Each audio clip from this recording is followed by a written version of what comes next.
I've been asked many questions pertaining to ministry and athletics, but just kind of going back to the foundation of how it got started. I grew up exposed to a lot of activities in South Central, East Los Angeles, the Low Bottoms, where my entire family originated. I think there were a lot of activities for youth. We as kids, being a part of a large family, my mother was one of 11 children. My grandparents migrated from the South, and so naturally the children start having children. So I have quite a few cousins.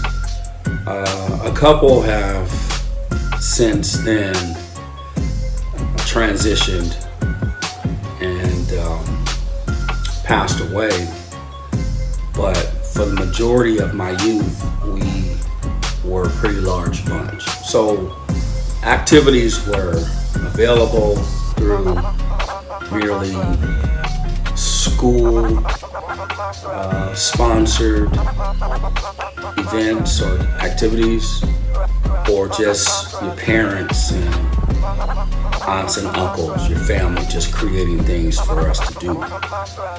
But gymnastics, as I aforementioned, I even wrote a book, an autobiography that expressed pretty much my experience in ministry as well as sports. So I would say that I grew up like every other young person, finding a way, trying to figure it out, making fun any way that we knew how, and sort of relying on creativity. How could I create something that was worth repeating the following day, right? So, to fast forward just a little bit, when I started playing sports in middle school and high school and eventually college, I was always a dual athlete, meaning I played more than one sport. I actually enjoyed basketball. I would consider gymnastics my first love, and then I eventually fell in love with football. Football was actually my sport. That was the sport of choice for me. But at the time, I never was confronted with making a choice. I didn't have to decide on one versus the other. I was allowed to play them both. And that's what I did. I honed my skill to prepare and through development to get better at both. And I think it was evident in high school that through the problems I was having academically, or the lack of effort and application academically, caused me to experience being ineligible or sitting out games, for disciplinary reasons. It still, the light didn't go on for me. I still did not have the courage or the concept of making a decision as to which sport I was going to concentrate on. I think I played both sports because it provided an opportunity for me to be away from the classroom. And I know that's sort of harsh to say, or doesn't sound too positive, especially being that I eventually got into coaching and mentoring and things of that nature. But that's where I was mentally at that time. I didn't have a strong conviction about making top grades and excelling in the classroom. I just wanted to be social, play sports, have fun, and I just didn't really take the classroom serious. I think also I was wired a little bit differently, and I'm not making an excuse as to why I didn't do well academically in middle school and in high school. I just think that a lot of the material that we were being taught, I didn't believe in. I didn't trust the history, the social sciences. I just, for some reason, I struggled with authenticity. I just didn't believe the material. I didn't believe in what I was being taught. And that's sort of odd for a young person to try and dissect information and determine whether or not it's authentic or not. And but I struggled with that. I didn't talk about it much. I didn't tell my parents, hey, I'm not learning because I don't believe that what I'm being taught is true. I didn't have the courage to tell my mom that. I didn't even have courage to tell my teachers or my coaches. But for some reason, I would just say social studies and history, it just wasn't, even English, which I enjoyed writing. I've always enjoyed writing, storytelling. I gravitated to biographies, autobiographies. I like truth. To this day, I don't even read fiction. Maybe a newspaper has fiction in it, but at least these are stories being conveyed as it relates to current events and things of that nature. So, I don't know. I did a lot of research. I wanted to know what was right, what was wrong. I wanted to know what was true. And that was tough for me. So getting to the gist of why I ended up coaching basketball over football, I think primarily was because of how I felt about the disappointment that I experienced in football. I believe I chose the wrong sport to pursue in college, definitely to concentrate on in high school. And so I did get a chance to play 1 year of football in college. After high school, my grades were challenged. I was missing a semester of foreign language, which not only brought me under a 2.0, but I didn't have the core requirements satisfied in order to go to Division I school. My ACT score was low, but at that time in 1985, the Prop 48 rule had not come into play. It was coming into effect the following year, which was 1986. And I saw how that derailed a lot of dreams and just, I would say, caused a lot of players to lose heart because they weren't meeting that minimum score of 700 and above. When I began to get more informed about the SAT and the ACT requirements, 700 on the SAT is not good anyway. You get 200 points, I believe, just for signing your name correctly. So an additional 500 points has to be earned through the English, math.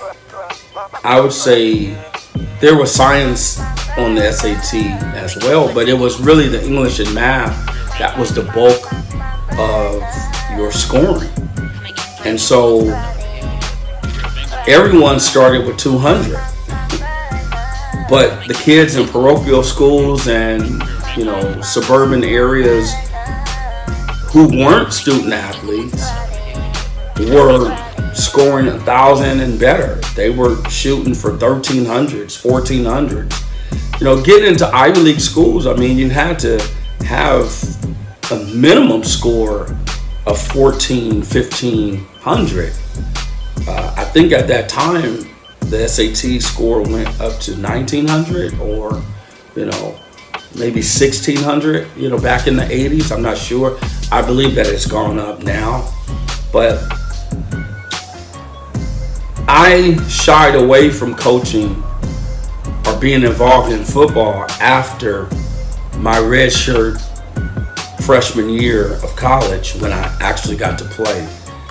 When I left Morningside High School, I went to a junior college called the College of Eastern Utah. We were minutes from Provo, which Brigham Young University was there, and an hour and 45 minutes from Salt Lake City, Utah, which the University of Utah is there. So I was in a good situation, being that Utah State offered me a full scholarship in high school, and they were the first letter that I received in the 10th grade. That was my first college letter. And normally, from my understanding, you get these typed letters that are systemic or systematic from the universities. They have data on all these names, and they just send these letters out, on a consistent basis to keep the recruits interested, or to make us think that they're interested in us. And I was told early in high school, 9th and 10th grade, that you don't really receive a letter until you get a written letter. Or I should say, you don't receive a recruiting interest until you get a handwritten letter. So Utah State sends me a handwritten letter. I'm a 10th grader. Why are they sending me a handwritten letter? I don't know, because at the time, I'm playing junior varsity football. I'm the starting quarterback. We got a great supporting cast. I was invited to the varsity level prior to even playing, because I was playing Pop Warner football at one time. So obviously we were being recruited. I got recruited by Inglewood High School. I got recruited by Morningside High, Gardena, Wilmington, which was Banning. And, we were being recruited by, a lot of the local high schools because we were playing on their fields. Pop Warner football is youth football, and we normally play at the high schools. And being that we were in our own city, we played at a shared field, which is now called Coleman Stadium. But back then in the 70s, well, I would just say it go all the way back to the 50s, 60s, 70s, and 80s, it was called Sentinel Field. So when I came home from college, my high school coach found out that I was willing to assist my high school basketball coach in coaching and helping his young players develop. And so he came to me one day. It wasn't right away, but he came to me and he said, why didn't you come and help me? I need the help.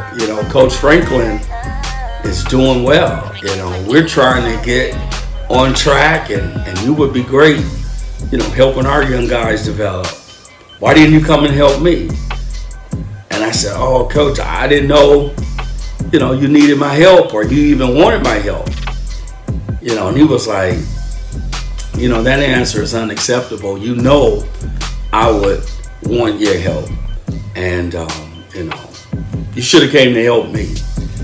So being that I had a great relationship with them both and my love for football, you would have thought that that's what I wanted to do once I came home from school and got my feet under me, to coach at my alma mater and to coach my favorite sport.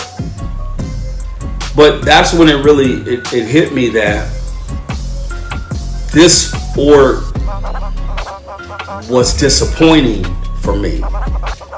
It was not the best memory.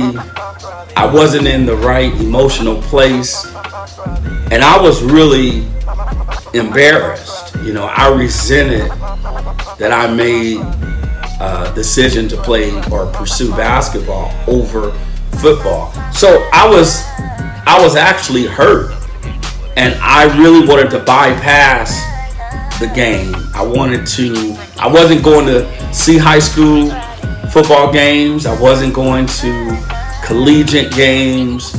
I wasn't even following my favorite NFL team, which is the Pittsburgh Steelers. I actually played in high school against a Pittsburgh Steeler, and I played with a Pittsburgh Steeler in an all-star game. So, I'm playing with these guys.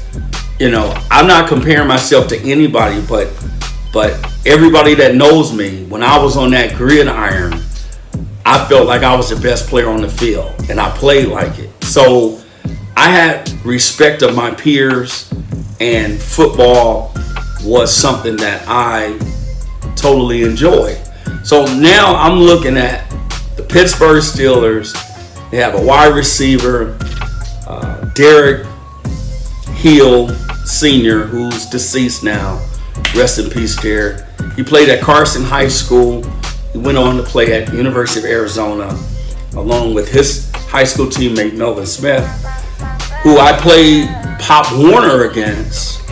And then eventually we played in an all-star game that I wasn't able to finish. And that's a story in itself. So, football was very, it was a bad place in my emotions when I thought about football. I mean, here I make an all-star team with all the top players in the area. I'm on, virtually probably one of the best teams assembled, throughout my senior year, and all this talent, man. Jamil Holloway, Benny Thomas, Stephen Williams, Derek Hill, Sam Southern, Brett Young. It's just, oh my goodness, man. It was so much talent. Ricky Wills, Johnny Hardaway, my teammates, Silver, Ronald. It was an honor to be on an all-star team with such caliber players. Lyndon Early from Gardena High School, who starred at San Diego State, really should have been an NFL free safety, easy. I mean, he had the size, he had the strength, he had the motor, he had the skill. I played with some really, really great athletes. Jonathan Jackson, premier tailback. It was just some really, really great players. Leroy Holt, starting fullback, went to USC, started for 4 years, got drafted. Miami Dolphins, had a career-ending injury in practice. He didn't even get a chance to fulfill his NFL dream. He was injured, and here I'm on a squad with these elite guys, and they showed me respect. They showed me camaraderie and friendship. And I thought back on a lot of those things, and I felt like I missed my opportunity. So football was something that I shied away from out of resentment, out of hurt. And so I poured a lot of my attention and my skill into basketball. Because not that I wasn't good in basketball, because I earned a full ride, to a junior college to play both sports. I only went because they were going to allow me to play both sports, and they scholarshiped me in both sports. Football paid part of my scholarship. Basketball paid part of my scholarship. So I was totally taken care of by choosing this particular school, but deep down in my heart, I really wanted to play at Pasadena City College, because Pasadena City College recruited me very, very strong, and they told me if I came there, I would catch 100 balls. And I played in the slot, and to catch 100 balls was very, when he said that, I'm like, I'm there. So that process sort of delayed itself. And then, Coach Featherstone, rest in peace, he recruited me very hard and consistently. He was very honorable, sincere. He really, really recruited me tough. I regret not playing for Coach Featherstone. Not only was El Camino one of the best, I think at the time Santa Barbara City College was 1 and El Camino City College was 2 academically, overall. Their academics were nationally recognized. These were the top 2 academic schools in the state. And El Camino was at the top of the food chain when it came to success in athletics and sending guys to 4-year schools. It was, to me, looking back, it was like a no-brainer. The school that I went to could not match what El Camino brought to the table. Neither could Pasadena. But I didn't have anyone to really sit me down and say, these are your options. This is your best option. You should take this. And when I went to my coach, I had my letter of intent with Utah. I had that thing for at least 2 months, maybe longer. I remember getting it in February. I was supposed to sign it. I missed the signing deadline.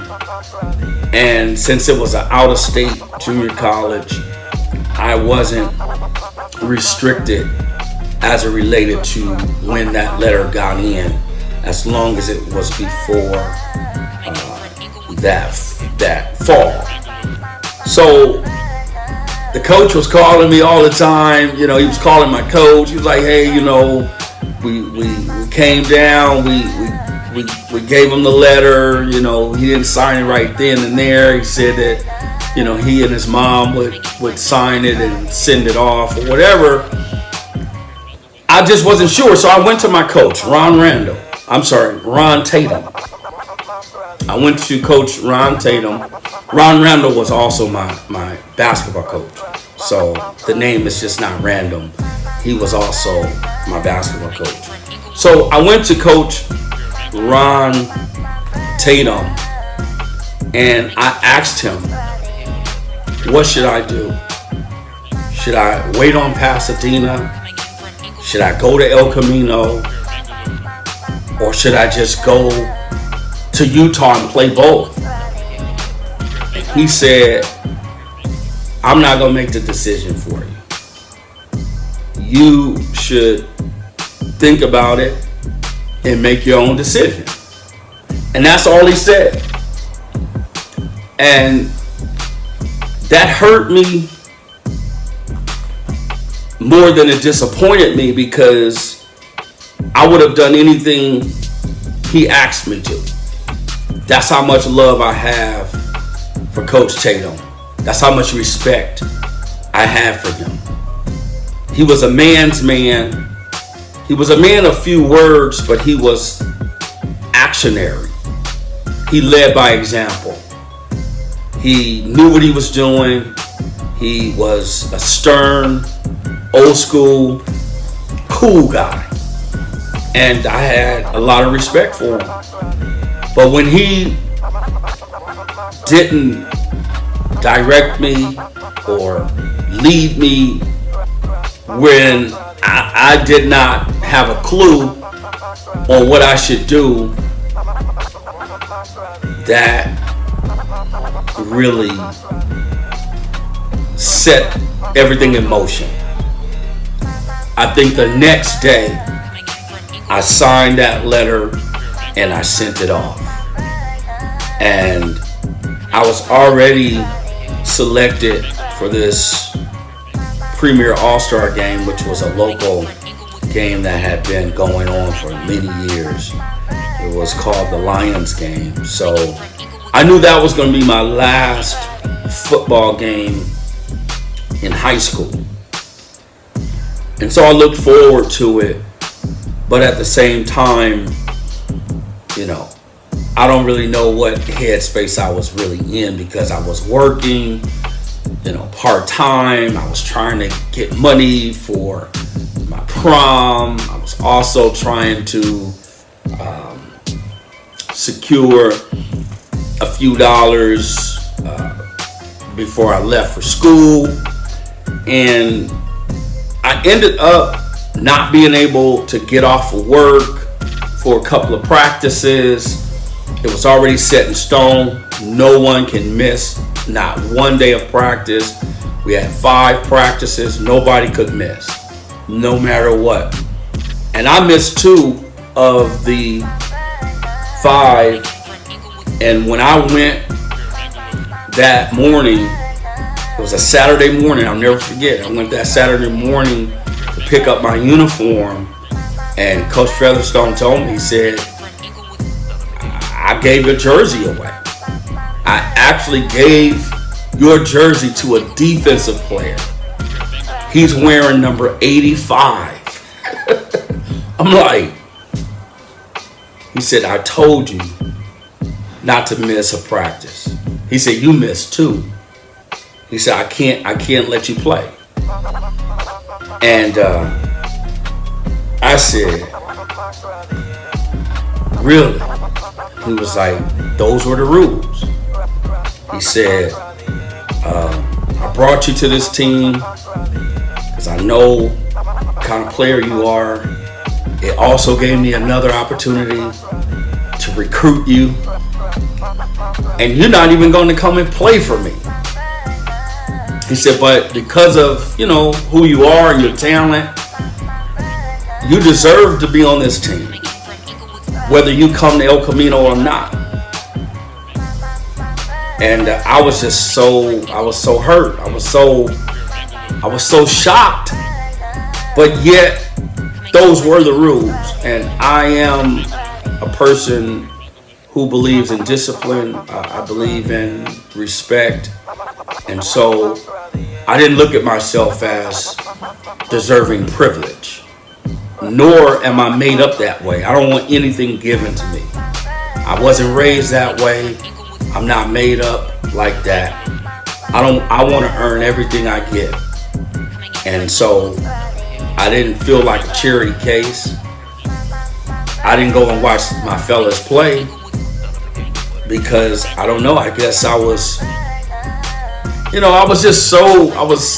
it just took me all the way back. It took me back to when I was ineligible all those times in middle school and high school. Just like my senior year of basketball. I wasn't able to play after league started. We won CIF I wasn't able to play in the championship game, and I didn't even go to the game. They were at the Long Beach Sports Arena. We were playing that morning, 3A championship. You know, the fellas is excited. I didn't go. Yeah, I had to work, but at that point, I wouldn't have worked. I would have went to see my boys play. But those were the real reasons why I did not coach, train, and help young people develop in football. It was too painful. It was too disappointing. And even to this day, sometimes I'll go to my mom's house and might be a regular season game, or it might be a playoff game, or a Super Bowl. And I'll go over there to watch it with my mom, spend a little time with her, and sometimes she'll just randomly say, you should have kept playing football. You should have kept playing. And she'll get up and go into the next room, or we'll just change the channel. It was like, wow, like everybody could see my potential and my ability, but I could not see or develop a dream about what was on the table.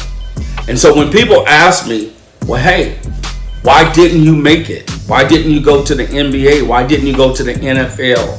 And honestly, it was never my dream. I never dreamed of going in either one. It was never a goal of mine. And I think that's a lot of people's problem, especially young people. They don't have a dream. And what they perceive to be a dream is really just infatuation or an idea that they fail to develop. And once you create a vision and a dream, you learn how to nurture it, cultivate it, and take it to the next level or next plateau. And a lot of us did not learn how to do that, because preparation, effort, sacrifice, discipline, focus, all of these tangibles become intangibles that push you beyond the norm. And so that's why I didn't coach football. That's why I didn't train football players. I was basking in my own misfortune and disappointment, and I wasn't able to face that trauma at the time. And so now in my secular work and vocation, I'm able to talk about these scenarios and place them in the right context so I can reach a young person and encourage them to dream. So that has been a life skill for me, and I believe it has been a tremendous attribute of mine to be able to share my experiences, my knowledge through information and transfer it to our young people.